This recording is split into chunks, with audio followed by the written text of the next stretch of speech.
ராஜா ஆசைப்படுறான் அப்படின்னா வனத்துறை அதிகாரிங்க கிட்ட கேட்டு இன்னொரு ஒரு வாரம் வேணா யானை வீட்டில் கட்டி வைக்கலாம். அதே விட்டு போட்டு அவ்வளோ விலை கொடுத்து யானையை வாங்குறேன்னா என்னங்க அர்த்தம்? இல்லைடா, அது வந்த பிறகு தான் எல்லாம் கொஞ்சம். இல்லைங்கம்மா வேணாங்கம்மா. கடைசி அவனை 3 படமும் நமக்கு அவ்வளவு லாஸு. ஃபைனான்சியர் சண்முகம் எப்போ ஃபோன் பண்ணுவார் என்ன பண்ணுவாருன்னு தெரியாமல் பக்குன்னு இருக்குங்கம்மா. இந்த சமயத்தில் தேவைங்களா? கொஞ்சம் யோசிங்க. சொல்லுங்கண்ணா. தம்பி ஐயாட்ட நான் என்னங்க சொல்ல? இல்லைங்கண்ணா, நான் என்ன சொல்ல வந்தேன்னா, ஒரு நிமிஷம். வணக்கம் சுரபி. திங்கராயா, சண்முகண்ணா பேசுகிறேன்.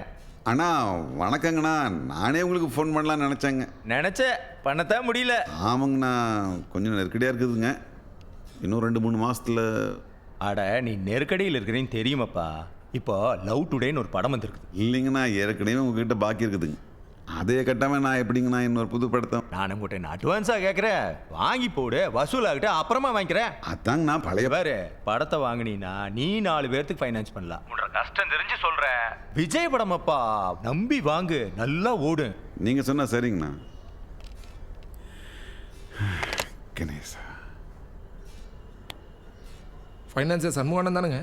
கணேச அருளால் நான் நினைக்கிற மாதிரியே எல்லாம் நடந்துக்கிட்டு இருக்குது.